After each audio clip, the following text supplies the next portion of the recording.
선생님 안녕하십니까? 부산 진고등학교 교사 이창현입니다. 지난 1차 시에는 고교학점제 도입에 따른 단위학교에서의 준비 단계인 학교 내규 정비와 학생 선택형 교육과정 편성 및 운영 중 과목 선택 안내에 관한 사례를 살펴보았습니다. 이번 2차 시에는 진로학업 설계 지도와 학생 수업 및 평가 내실화 운영 사례에 관하여 소개하고자 합니다. 먼저 고교학점제 도입에 따른 수업량 적정화에 대해 한번 살펴보겠습니다. 혹시 기억나시는 선생님이 계실지 모르겠는데 1999학년도부터 대학 수학능력 시험에서 4과목이 줄어들게 되는 그런 뉴스가 방영된 적이 있습니다. 실제로 지금 현재 국어에 해당하는 언어 영역, 수학에 해당하는 수리탐구원 영역, 영어에 해당하는 외국어 영역은 현행 그대로 치르게 하고, 탐구 영역에서 과학 4과목 중 택 1을 하도록 하여 학생들의 학습량 부담을 좀 줄였던 그런 제도가 시행됐습니다. 저는 99학년도에 고3 학생으로서 2000학년도 대학 수학능력 시험을 준비하던 과정에서 물리, 화학, 생물, 지구학 2 과목 중에 택 1을 하여 준비하고 있었는데 이 택 1을 하는 이 과목 하나라도 굉장히 학습량 부담이 커서 형이 공부했던 시기에 기출문제를 풀면서 당시 고3이었던 형은 물리학 1, 2, 화학 1, 2, 생물 1, 2, 지구학 1, 2를 모두 다 공부해서 수능을 치렀다는 것을 알게 되었습니다. 그래서 너무나 신기해서 형에게 질문을 했었습니다. 형, 그 많은 과목들을 어떻게 다 공부해서 수능을 쳤어? 라고 물어보니 형이 하는 말이, 원래 수능은 다 공부 못하고 시험 치는 거지 그걸 어떻게 다 보고 시험 치냐?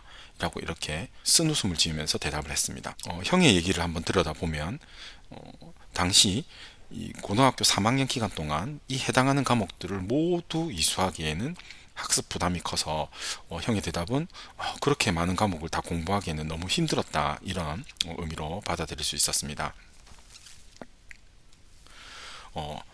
이와 같이 점차적으로 고등학생들이 이수해야 되는 과목 수는 줄어들고, 그리고 학습량도 줄어드는 것은 분명한 사실인데 2019년 기사를 보면 세계 9개국 고교 3년간 필수 수업량의 숫자가 이웃나라 일본 그리고 중국에 비해서 월등히 많은 것을 알 수가 있습니다. 그리고 미국 캘리포니아에 비해서도 굉장히 많고, 유럽의 스웨덴에 비해서도 혹은 덴마크에 비해서도 핀란드에 비해서도 굉장히 많은 수업량을 나타내는 것을 볼 수 있습니다. 국가에서는 이러한 기사들이 계속해서 이제 발행이 되고, 그리고 마침 또 고교학점제를 앞두고 있던 시기여서 이 수업량을 감축해야 된다는 의견들이 이제 빗발치게 되고 결국 고교학점제와 더불어 수업량을 감축하기로 이제 결정을 하게 되었는데, 때마침 2019년 대한민국 미래교육 한마당에서 연사로 나왔던 안드레아스 슐라이어의 발표 자료에 따르면 핀란드의 경우 학습하는 시간은 타국에 비해서 좀 적은 반면에 학습 효율성은 굉장히 높은 것을 알 수가 있고요. 그리고 UAE 같은 경우에는 학습 시간은 굉장히 높은 편인데 학습 효율은 상대적으로 많이 떨어진 것을 알 수가 있었습니다. 이를 자세히 들여다보면 핀란드는 학교에서 보내는 시간, 그리고 학교 밖에서 보내는 이 시간, 수업 시간에 비해서 학습 효율성이 굉장히 높았고, 그리고 UAE 같은 경우는 학습 시간은 굉장히 많으나 학습 효율성은 다소 떨어진 것을 알 수가 있습니다.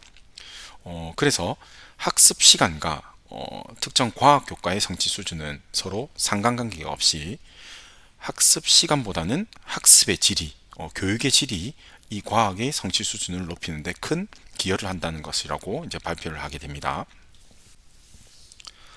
이와 같은 내용을 반영해서 교육부에서는 2022 개정 교육과정의 방향을 다음과 같이 설정하게 됩니다.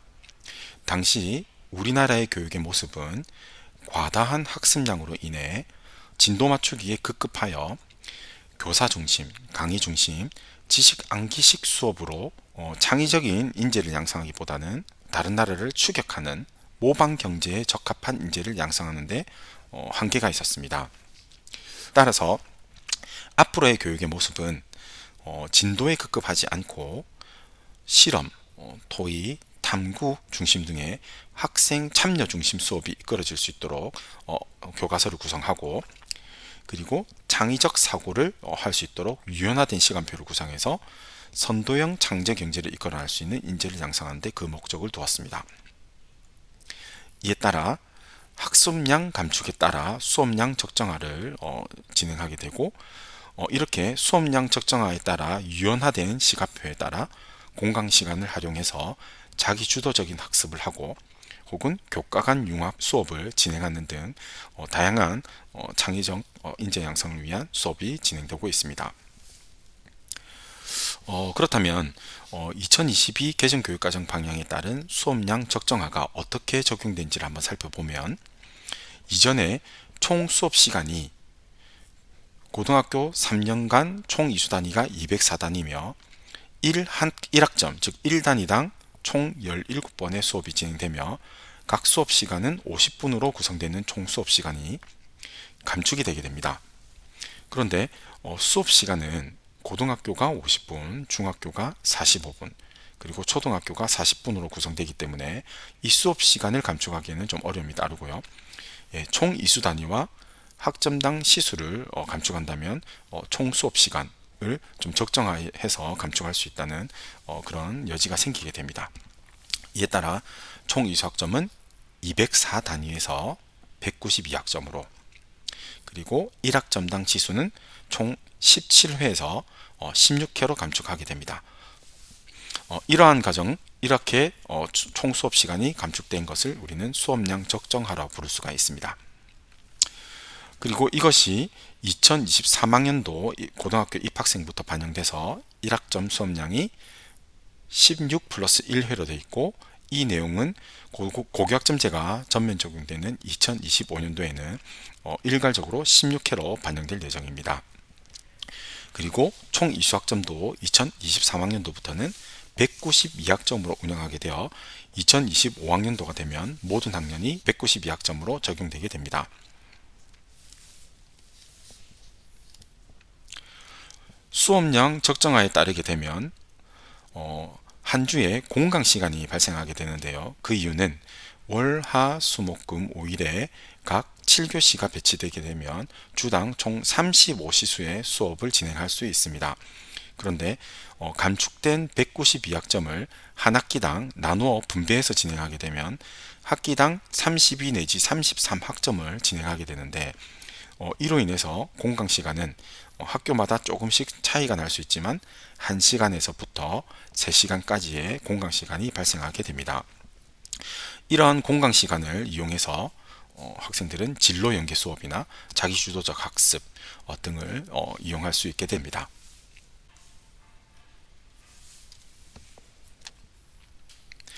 네, 앞서 말씀드렸던 부산교육청에서 배부드린 고등학교 교육과정 설계 도움 자료집에 따르면 공강 시간은 다음과 같은 유형으로 나눌 수가 있는데요. 첫 번째, 분산형입니다. 분산형은 학급별로 이 공강 시간이 서로 다르게 운영되는데요. 이러한 시간을 이용하면 학급별로 특징적인 의미 있는 시간을 운영할 수 있다는 장점이 있게 됩니다. 그리고 집중형과 연속형의 경우에는 학년별로 이루어지는 것인데요. 집중형에 비해 연속형은 이 공강 시간이 연달아 진행되기 때문에 좀 장기간의 혹은 장시간의 시간이 필요한 프로그램 같은 경우에 적용받기 좀 수월한 그런 방식이라고 할 수 있습니다.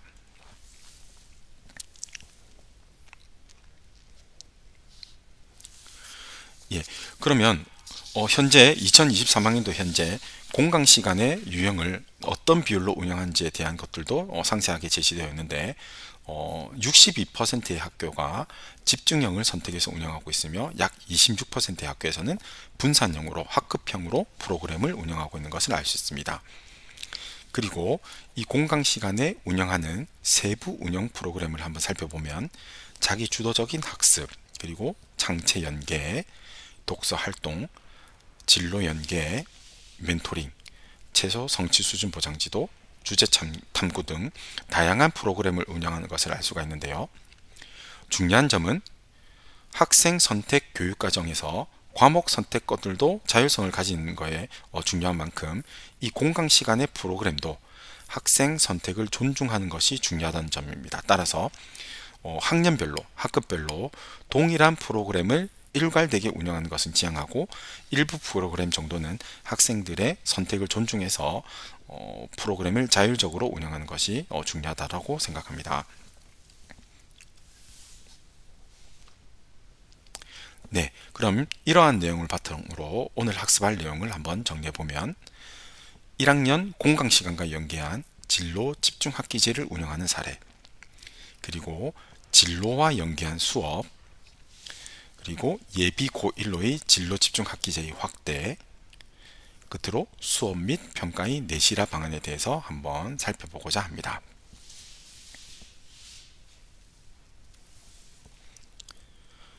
먼저 진로 학업 설계 지도에서 진로 및 학업 상담 내실화, 그리고 진로 집중 학기제 운영을 통한 고1 학사 운영 구안에 대한 사례를 살펴보도록 하겠습니다.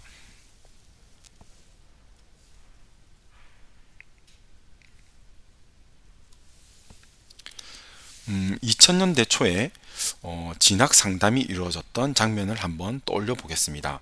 물론 이제 학교마다 다르고 선생님마다 그리고 학생마다 다를 수 있는데요. 제가 다녔던 그때의 시기를 한번 기억을 떠올려 보면 선생님께서 학생에게 학생 너는 어느 학교로 가고 싶니? 어느 대학으로 진학하고 싶냐고 물어보면 선생님 저는 수능 쳐보고 점수에 따라서 결정하고 싶어요 라고 하는 그런 어떤 진학 상담의 어떤 장면들이 많이 있었던 걸로 기억합니다. 그리고 보시는 것처럼 특정 학원이나 어떤 교육기관에서 만들어낸 이 정시 배치 참고표가 진학을 담당하는 선생님과 그리고 진학을 하고자 하는 학생들에게 매우 중요한 바이블격의 어떤 성격으로 자리 잡으면서 배치 참고표에 정리된 점수가 학생들의 진로보다 더 중요하게 여겨졌고, 그리고 학생의 진로에 맞는 학과보다는 어떤 대학을 가는지에 대한 초점이 더 많았던 시기가 아마도 이 고교학점제가 도입되기 전에 어떤 시기였던 것 같습니다. 네. 그런데 학생들이 진로에 따라 다양한 과목을 선택 이수하고 졸업을 하는 고교학점제에서는 진로와 연계된 과목 선택이 중요하므로 고1 학생들은 고1 학생들을 위해 진로 학업 설계를 지원하기 위한 진로와 직업 과목 편성, 그리고 진로 연계 수업, 창의적 체험 활동과 연계한 진로 탐색 및 설계 지원 프로그램, 또래 멘토링 활동 등 다양한 진로 프로그램을 구안하는 진로 디자인 학기제 운영이 가장 또 중요한 점이라고 할 수 있습니다. 그래서 이 고교학점제에서는 진로 탐색, 그리고 진로 탐색을 기반으로 한 과목 선택, 그리고 이를 바탕으로 미래를 설계하는 이 진선미 과정이 고교학점제에서는 가장 중요한 것 중에 하나라고 생각이 됩니다.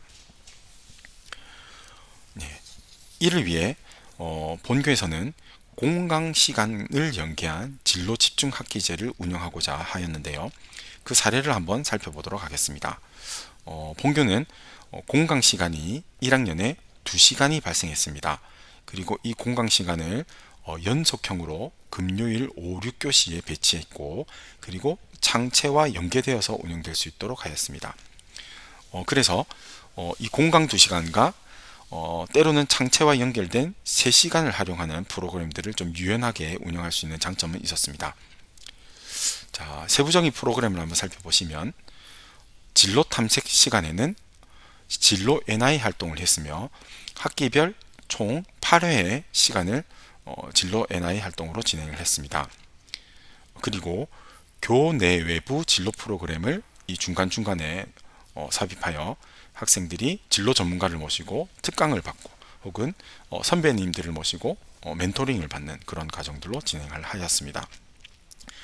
또한 함께하는 소모임도 학기별 한 3회 정도 배치를 해서 주로 중간고사 앞, 그리고 기말고사 앞, 혹은 현장 체험 학습이나 그리고 학예제를 앞두고 학급별로 학생들이 토의를 하거나 논의를 하는 그런 시간이 필요할 때를 위해 대비해서 이 함께하는 소모임 시간도 배치하였습니다. 예, 자측표는 공강 시간을 활용한 진로 프로그램들을 좀 세부적으로 나타내고 있는데요. 대표적으로 학년별로 진행하는 진로 특강 프로그램, 그리고 학급별 프로그램을 진행하는 대학 전공 멘토링, 선배 초청 멘토링 등을 운영하였으며, 진로 NI와 같은 학급별 프로그램에서는 학생들의 진로, 적성, 흥미에 맞는 신문 기사를 찾고 이를 포트폴리오로 작성해서 그 결과를 다른 친구들에게 공유하는 이러한 과정을 거치게 하였습니다. 이와 같은 과정을 통해 진로 교육이라는 것이 교사 중심으로 진행된 것이 아니라 학생들이 스스로 자신의 어떤 흥미를 찾고 그리고 그 결과들을 포트폴리오로 작성하면서 그 성과를 학생 중심으로 이루어질 수 있도록 진로 탐색하는 과정으로 구현하고자 하였습니다. 따라서 지금까지 이 진로 교육 프로그램이 교사 중심으로 이루어졌다면 앞으로의 어떤 진로 교육은 학생이 중심이 되는 진로 탐색 프로그램으로 진행해야 된다고 이제 생각이 듭니다. 예, 앞서 언급한 것과 같이 공강 시간을 학급 및 학년별 프로그램으로 일괄 운영하게 되면 학생들은 자신의 적성과 진로에 맞는 프로그램에 참여할 수 있는 기회를 제한받게 되기 때문에 이 해당 시간에 고교학점제 부산진 선도지구 운영과 관련하여 희망자에 한해서는 공강 시간에 인근 대학교의 어떤 프로그래밍 수업에 참여하는 기회를 제공하고자 하였습니다. 따라서 이 고교 대학 연계 수업을 통해서 학생들은 이 공강 시간에 자신의 진로에 맞는 좀 심화된 프로그램에 참여할 수 있는 기회를 제공받게 되었습니다. 따라서 이 공강 시간과 연계한 진로 집중 학기제의 프로그램은 때로는 학년별 학급별로 일괄 프로그램을 적용하되, 그리고 또한 학생들에게 자신의 진로와 흥미에 맞는 교육을 받을 수 있는 기회를 제공하는 것도 굉장히 중요하다고 생각합니다. 그리고 공강의 연속된 2시간과 창체를 연계해서 최대 3시간의 시간을 확보할 수가 있는데요. 이러한 시간을 확보하는 경우에는 학기 초에 최소 성취 수준 보장 지도에서 국어, 영어, 수학을 진단하는 평가를 시행할 때 각각 1차식씩 총 3차시를 운영하는데 이 해당하는 시간을 활용할 수 있었습니다. 그래서 공강 2시간을 연속적으로 운영할 때, 그리고 창체와 연계할 때 시간적으로는 유연화된 어떤 프로그램을 투입할 수 있는데 장점이 있다는 점을 말씀드립니다. 네, 다음은 진로학업 설계 지도에서 진로 연계 수업에 대한 사례를 말씀드리고자 합니다. 고교학점제에서는 교과 교사에게 요구되는 역량이 선택 과목에 대한 개선과, 그리고 또한 교과와 진로를 융합하는 역량이 굉장히 중요하게 강조되고 있습니다. 교과 연계 진로 교육에 대한 프로그램 운영 절차를 한번 살펴본다면, 우선 담당 교과 교육과정의 성취 기준을 분석하고, 그리고 진로 교육에 있어의 성취 기준을 분석한 다음 이를 연계해서 교과 연계 진로 교육 성취 기준을 설정하고, 그 설정된 어떤 내용을 바탕으로 교수 학습을 설계하게 됩니다. 그리고 이 설계 내용을 바탕으로 교과 연계 진로 교육을 실천하게 되고, 그 수업 내용에 따라 평가를 하게 되고 학교 생활 기록부에 기록하는 내용입니다. 이를 적용하게 되면 학생들은 이 교과 연계 진로 교육에 있는 교수 학습 경험을 바탕으로 자신의 희망 진로를 설정하게 되고, 그리고 과목을 어떻게 선택할지에 대한 것들도 노하우를 얻게 되는 장점이 있습니다. 교과에 적용되는 예를 한번 살펴볼까요? 진로 선택 과목의 생활과 과학의 성취 기준 중에는 초고층 건물, 그리고 경기장, 음악 공연장, 지붕, 이러한 다양한 건축물을 조사하고 각 건축물에 포함된 과학적 원리를 설명할 수 있는 그러한 성취 기준이 있고요. 그리고 진로교육 성취 기준에는 체험 활동을 통해 관심 직업 및 학과에 대한 이해를 심화할 수 있는 그러한 주제가 있습니다. 이를 연계해서 교과 연계 진로 교육 성취 기준을 설정할 수가 있는데, 종이와 테이프를 이용해서 최대한 높은 건축물을 건축하기 위한 물리적 변수가 무엇이냐, 그리고 이 탐구를 수행하고 이 탐구를 통해서 초고층 건물을 안전하게 건설할 수 있는 방법이 무엇인지 체험하는 그런 수업으로 진행하였습니다. 학생들은 이렇게 제한된 재료를 이용해서 굉장히 높은 건축물을 지을 수 있을 때 필요한 조건이 무엇이냐, 물리적 변수가 무엇이냐, 아래 부분보다는 점점 높은 층으로 갈수록 그 두께가 얇아져야 된다는 점 등 학생들은 이 건축물이 가지기 위한 조건에 대해서 실제로 체험을 통해 이해를 하게 되는데, 이를 통해 학생들은 건축 설계 기사와 건설 기사 직업군에 대한 역할 수행을 하고 그 진로 분야를 정확하게 인식할 수 있게 됩니다. 그리고 만약 해당 분야로 진로를 희망하는 경우 이 관련된 과목을 선택해서 이수할 수 있는 그런 장점을 가지게 됩니다. 따라서 최근에는 이 교과 연계 진로 교육이 고교학점제 교사에게 요구되는 하나의 역량이기 때문에 그 사례를 소개해 드리게 되었습니다. 다음은 고1에 적용되는 진로 집중 학기제의 예비 고1로의 확장에 관한 부분입니다. 최근 중학교 3학년 2학기는 고등학교의 고교 학점제를 미리 경험해보는 자유학기제로 운영되고 있습니다. 부산시 교육청에서도 매 학년 미리 보는 고등학교 교육과정, 슬기로운 학부모 되기, 교육과정 및 고교학점제 연수 등 예비 고1 학생, 즉 중3 학생들과 학부모를 대상으로 다양한 연수를 진행하고 있으며, 저도 이 연수에 참여를 해보았는데 학부모님들께서 매우 뜨거운 관심을 가지고 이 과정에 참여하는 것을 볼 수 있었습니다.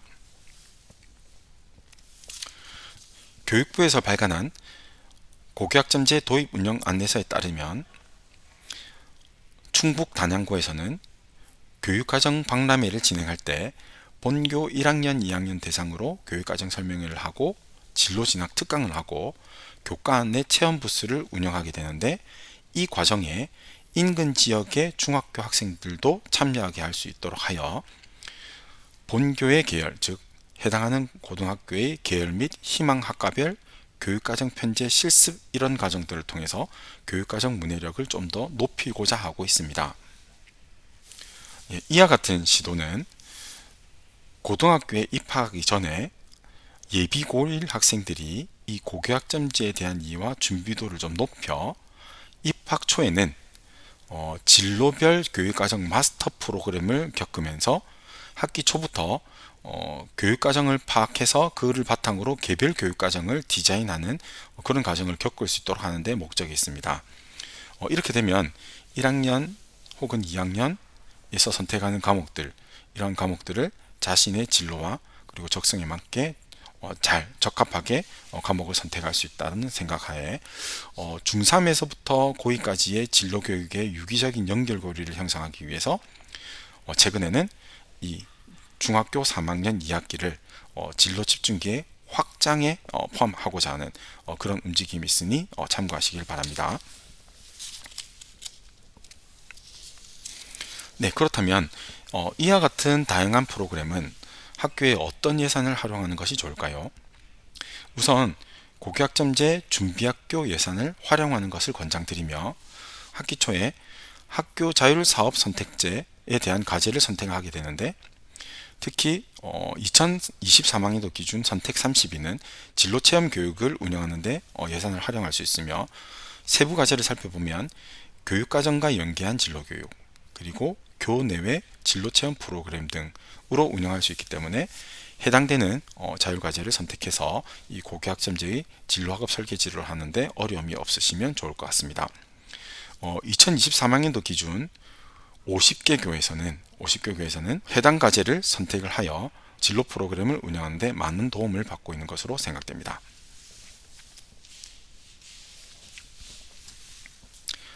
네, 다음은 수업 및 평가 내실화 부분입니다.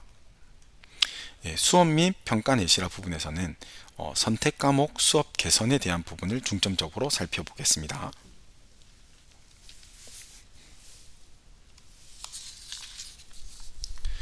네, 그러면 이 학생 수업과 관련한 일화를 잠깐 소개시켜 드리겠습니다. 2019년 고교학점제 성과보고회에 참여한 적이 있었는데요. 이 성과보고회를 마치고 사석에서 같이 참여했던 선생님과 담당 장학사님이 계셨는데 갑자기 이제 같이 참여했던 선생님께서 장학사님께 이런 질문을 하게 되었습니다. 장학사님, 2009 개정 교육과정에도 선택과목 제도가 이미 있었고, 그리고 이번 2015 개정 교육과정에도 선택 중심으로 한다고 하는데, 만약에 이번에도 선생님들께서 교사 중심으로 칠판 앞에서 강의식 수업을 한다면 이 선택 교육과정은 2015 할배가 와도 절대로 성공할 수 없다 라고 이렇게 강력하게 의견을 제시했습니다. 그랬더니 이 장사님께서 박수를 크게 치시면서, 우와, 선생님께서 이 맥을 정확하게 집었다. 2015 개정 교육과정의 핵심은 이 학생들이 참여 중심으로 하는 수업 개선에 있다 라고 이렇게 대답을 하였습니다. 당시에 저는 이게 무슨 말인지 라고 굉장히 의아했는데 이 고교학점제 용과교를 진행해보니 그 말의 의미도 어느 정도 이해할 수가 있었습니다. 만약에 학생들이 자신이 선택한 과목에서 선생님들이 지식 중심으로 그리고 강의 중심으로 하는 수업에서 흥미를 느끼지 못하고 자신의 적성과 그리고 소질을 개발하지 못한다면 학생들은 자신이 선택하는 과목을 수강하기보다는 학교에서 짜여진 교육과정에 익숙해져서 그대로 따라가려고 하는 그 의지들이 더 많아지게 됩니다. 따라서 2015 개정 교육과정, 즉 선택 중심 교육과정에서는 교육과정의 편성뿐만 아니라 그 교육과정 편성에 따른 이 선택 과목의 수업의 질 개선에도 굉장히 강조점을 지어야 되는 부분이라고 할 수 있습니다. 이와 같이 학생 수업을 내실화하기 위해서 고교학점제 연구학교인 동주여고에서는 이 3년간 수업을 내실화하는 방안에 대해서 연구를 하였는데 1년 차에는 수업 평가 기록 1차에 대한 연구를 진행하였습니다. 이 수업 평가 기록의 1차는 선택 과목의 성취 기준을 그대로 수업하는 것.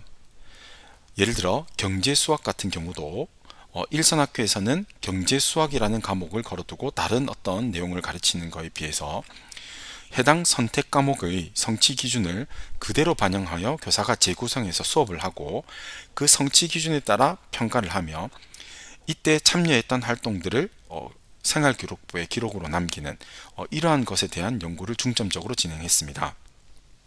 그리고 2년차, 3년차에는 선택 과목의 교과 간 융합을 하는 것에 대한 연구를 2년 동안 진행을 하였습니다.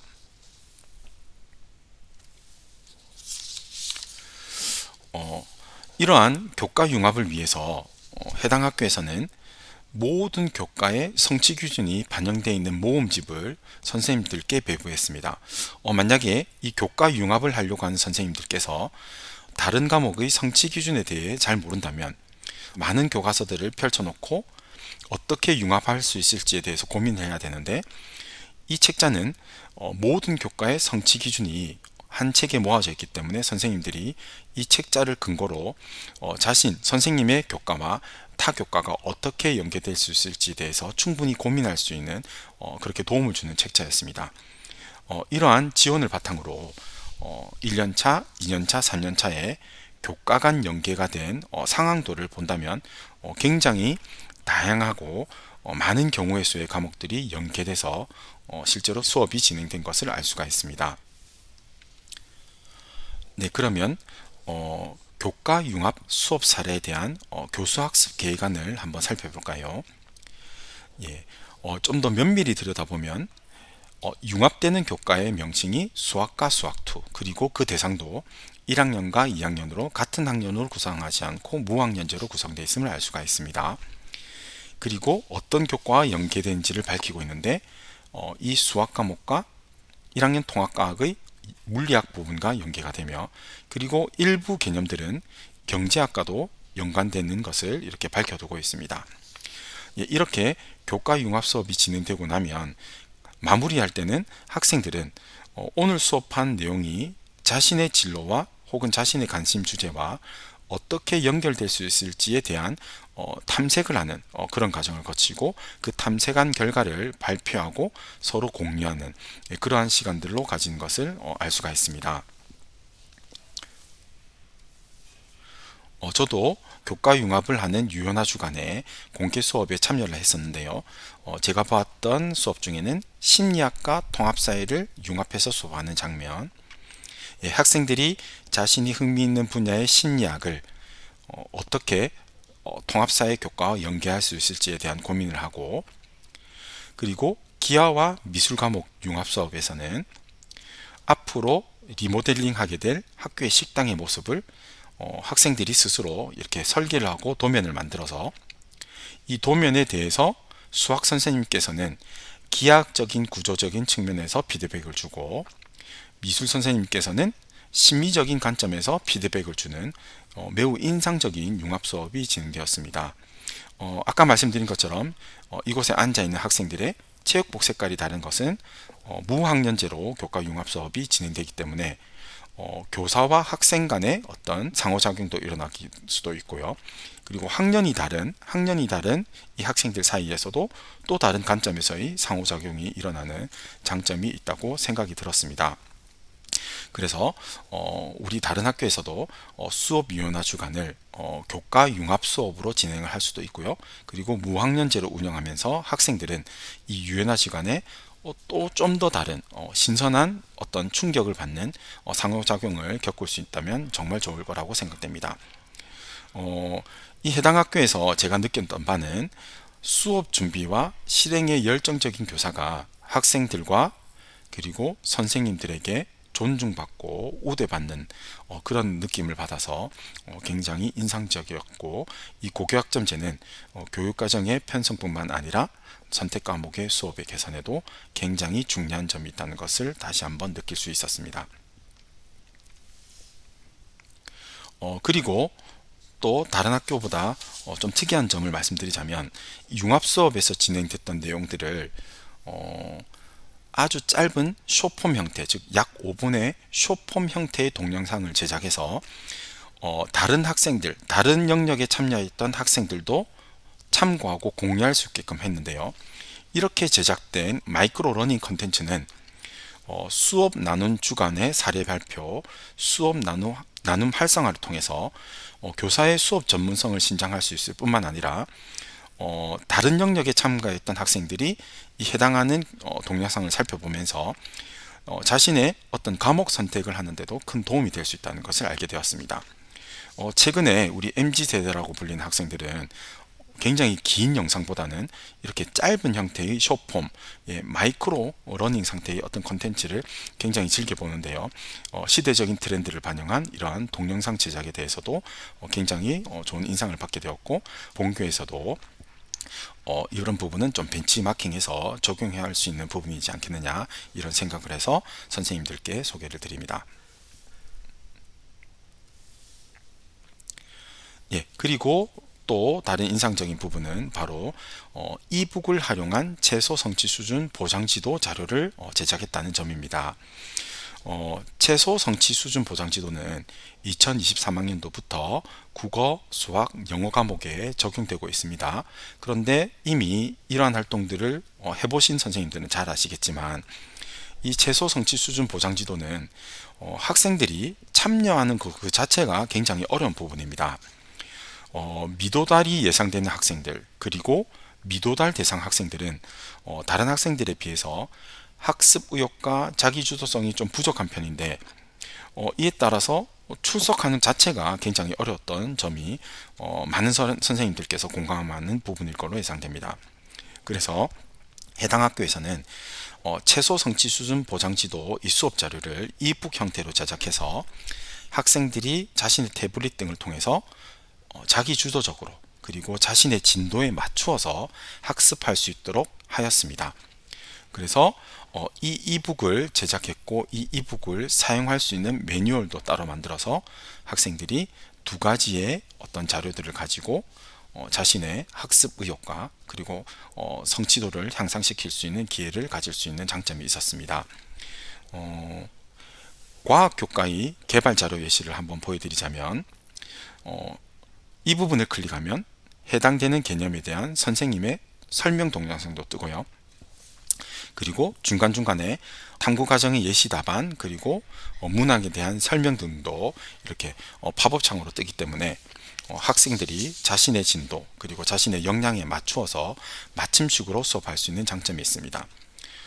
또한 최근에는 1인 1태블릿이 확보된 환경이기 때문에 충분히 타 학교에서도 다른 학교에서 개발된 자료들을 이렇게 공유를 받을 수 있다면 다른 학교에서도 충분히 적용할 수 있는 부분이기 때문에 좋은 사례로 하나 소개를 시켜드립니다.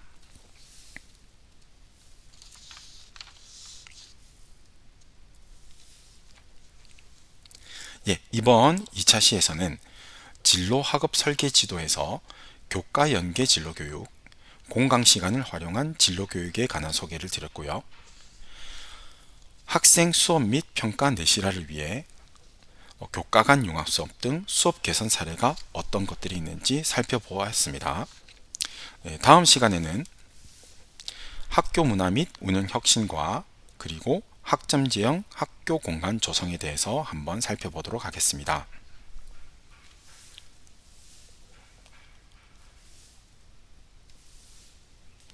예, 긴 시간 2차 시 강의에도 참여해 주셔서 대단히 감사합니다. 그럼 3차 시에 뵙도록 하겠습니다. 네, 이상 강의를 마치겠습니다.